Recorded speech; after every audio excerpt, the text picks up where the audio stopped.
Quito, Ecuador's capital, stretches across a volcanic valley high in the Andes at an altitude of 9,000 feet. Residents of this city, which was founded long before Columbus arrived in the Americas, are accustomed to seeing snow on the surrounding peaks, despite the fact that they live just a few miles south of the equator. The city of Shell, a frontier outpost and military base hacked out of Ecuador's Amazon jungle to service the oil company whose name it bears, is nearly 8,000 feet lower than Quito. A steaming city, it is inhabited mostly by soldiers, oil workers, and the indigenous people from the Shuar and Quichua tribes, who work for them as prostitutes and laborers. To journey from one city to the other, you must travel a road that is both tortuous and breathtaking. Local people will tell you that during the trip you experience all 4 seasons in a single day. Although I have driven this road many times, I never tire of the spectacular scenery. Sheer cliffs, punctuated by cascading waterfalls and brilliant bromeliads, rise up one side. On the other side, the earth drops abruptly into a deep abyss, where the Pastaza River, a headwater of the Amazon, snakes its way down the Andes. The Pastaza carries water from the glaciers of Cotopaxi, one of the world's highest active volcanoes, and a deity in the time of the Incas, to the Atlantic Ocean over 3,000 miles away. In 2003, I departed Quito in a Subaru Outback and headed for Shell on a mission that was like no other I had ever accepted. I was hoping to end a war I had helped create. As is the case with so many things we EHMs must take responsibility for, it is a war that is virtually unknown anywhere outside the country where it is fought. I was on my way to meet with the Shuars, the Quichuas, and their neighbors, the Achuars, the Zaparos, and the Shuiars.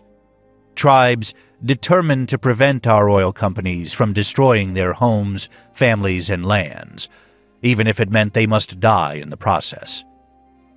For them, this is a war about the survival of their children and cultures, while for us it is about power, money, and natural resources.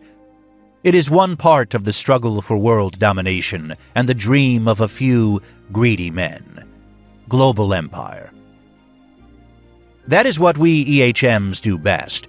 We build a global empire. We are an elite group of men and women who utilize international financial organizations to foment conditions that make other nations subservient to the corporatocracy running our biggest corporations, our government, and our banks. Like our counterparts in the mafia, EHMs provide favors. These take the form of loans to develop infrastructure, electric generating plants, highways, ports, airports, or industrial parks. A condition of such loans is that engineering and construction companies from our own country must build all these projects. In essence, most of the money never leaves the United States. It is simply transferred from banking offices in Washington to engineering offices in New York, Houston, or San Francisco. Despite the fact that the money is returned almost immediately to corporations that are members of the corporatocracy, the creditor, the recipient country is required to pay it all back, principal plus interest. If an EHM is completely successful, the loans are so large that the debtor is forced to default on its payments after a few years.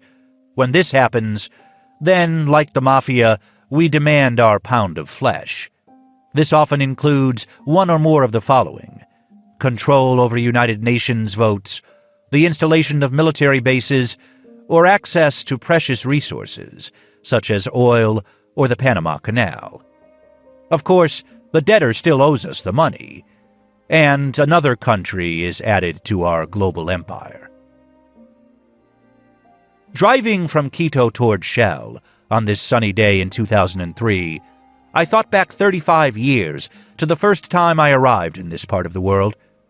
I had read that although Ecuador is only about the size of Nevada, it has more than 30 active volcanoes, over 15% of the world's bird species, and thousands of as yet unclassified plants, and that it is a land of diverse cultures, where nearly as many people speak ancient indigenous languages as speak Spanish.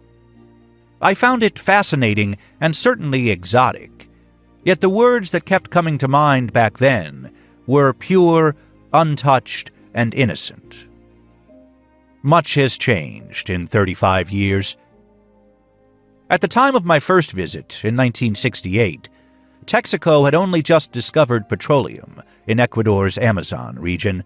Today, oil accounts for nearly half the country's exports. A trans-Andean pipeline, built shortly after my first visit, has since leaked over 500,000 barrels of oil into the fragile rainforest, more than twice the amount spilled by the Exxon Valdez. Today, a new $1.3 billion 300-mile pipeline, constructed by an EHM-organized consortium, promises to make Ecuador one of the world's top 10 suppliers of oil to the United States. Vast areas of rainforest have fallen. Macaws and jaguars have all but vanished. 3 Ecuadorian indigenous cultures have been driven to the verge of collapse, and pristine rivers have been transformed into flaming cesspools. During this same period, the indigenous cultures began fighting back. For instance, on May 7, 2003, a group of American lawyers representing more than 30,000 indigenous Ecuadorian people filed a $1 billion lawsuit against Chevron Texaco Corporation. The suit asserts that between 1971 and 1992, the oil giant dumped into open holes and rivers over 4 million gallons per day of toxic wastewater, contaminated with oil, heavy metals, and carcinogens, and that the company left behind nearly 350 uncovered waste pits that continue to kill both people and animals. Outside the window of my outback, great clouds of mist rolled in from the forests and up the Pastasas canyons. Sweat soaked my shirt, and my stomach began to churn, but not just from the intense tropical heat and the serpentine twists in the road. Knowing the part I had played in destroying this beautiful country was once again taking its toll. Because of my fellow EHMs and me, Ecuador is in far worse shape today than she was before we introduced her to the miracles of modern economics, banking, and engineering. Since 1970, during the period known euphemistically as the oil boom, the official poverty level grew from 50 to 70%. Under or unemployment increased from 15 to 70%. And public debt increased from $240 million to $16 billion. Meanwhile, the share of natural resources allocated to the poorest segments of the population declined from 20 to 6%. Unfortunately, Ecuador is not the exception. Nearly every country we EHMs have brought under the global empire's umbrella has suffered a similar fate. Third world debt has grown to more than $2.5 trillion, and the cost of servicing it, over $375 billion per year as of 2004, is more than all third world spending on health and education, and 20 times what developing countries receive annually in foreign aid. Over half the people in the world survive on less than $2 per day, which is roughly the same amount they received in the early 1970s. Meanwhile, the top 1% of third world households accounts for 70 to 90% of all private financial wealth and real estate ownership in their country. The actual percentage depends on the specific country. The Subaru slowed as it meandered through the streets of the beautiful resort town of Baños, famous for the hot baths created by underground volcanic rivers that flow from the highly active Mount Tungurahua. Children ran along beside us, waving and trying to sell us gum and cookies. Then we left Baños behind. The spectacular scenery ended abruptly as the Subaru sped out of paradise and into a modern vision of Dante's Inferno. A gigantic monster reared up from the river, a mammoth gray wall. Its dripping concrete was totally out of place, completely unnatural and incompatible with the landscape. Of course, seeing it there should not have surprised me. I knew all along that it would be waiting in ambush. I had encountered it many times before, and in the past had praised it as a symbol of EHM accomplishments. Even so, it made my skin crawl. That hideous, incongruous wall is a dam that blocks the rushing Pastasa River, diverts its waters through huge tunnels bored into the mountain, and converts the energy to electricity. This is the 156-megawatt Agoyan hydroelectric project. It fuels the industries that make a handful of Ecuadorian families wealthy, and it has been the source of untold suffering for the farmers and indigenous peoples who live along the river. This hydroelectric plant is just one of many projects developed through my efforts and those of other EHMs.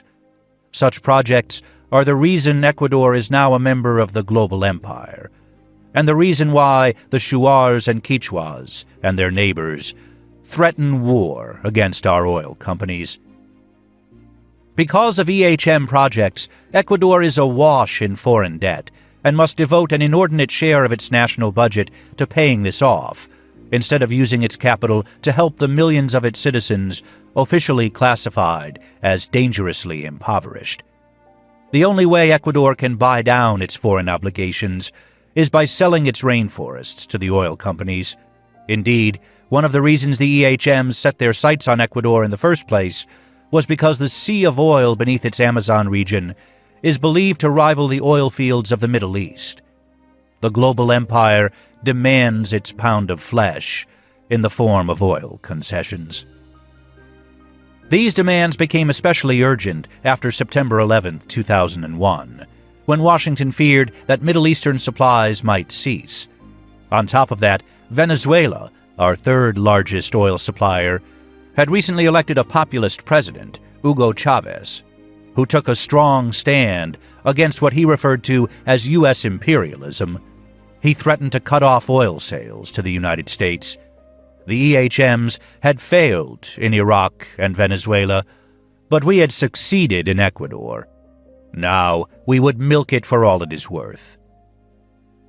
Ecuador is typical of countries around the world that EHMs have brought into the economic-political fold. For every $100 of crude taken out of the Ecuadorian rainforests, the oil companies receive $75. Of the remaining $25, three-quarters must go to paying off the foreign debt. Most of the remainder covers military and other government expenses, which leaves about $2.50 for health, education, and programs aimed at helping the poor. Thus, out of every $100 worth of oil torn from the Amazon, less than $3 goes to the people who need the money most, those whose lives have been so adversely impacted by the dams, the drilling, and the pipelines, and who are dying from lack of edible food and potable water. All of those people, millions in Ecuador, billions around the planet, are potential terrorists.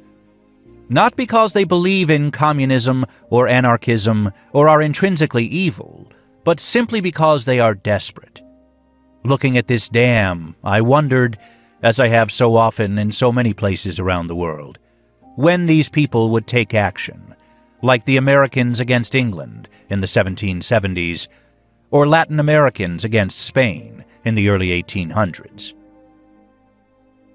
The subtlety of this modern empire building puts the Roman centurions, the Spanish conquistadors, and the 18th and 19th century European colonial powers to shame. We EHMs are crafty. We learned from history. Today, we do not carry swords. We do not wear armor or clothes that set us apart. In countries like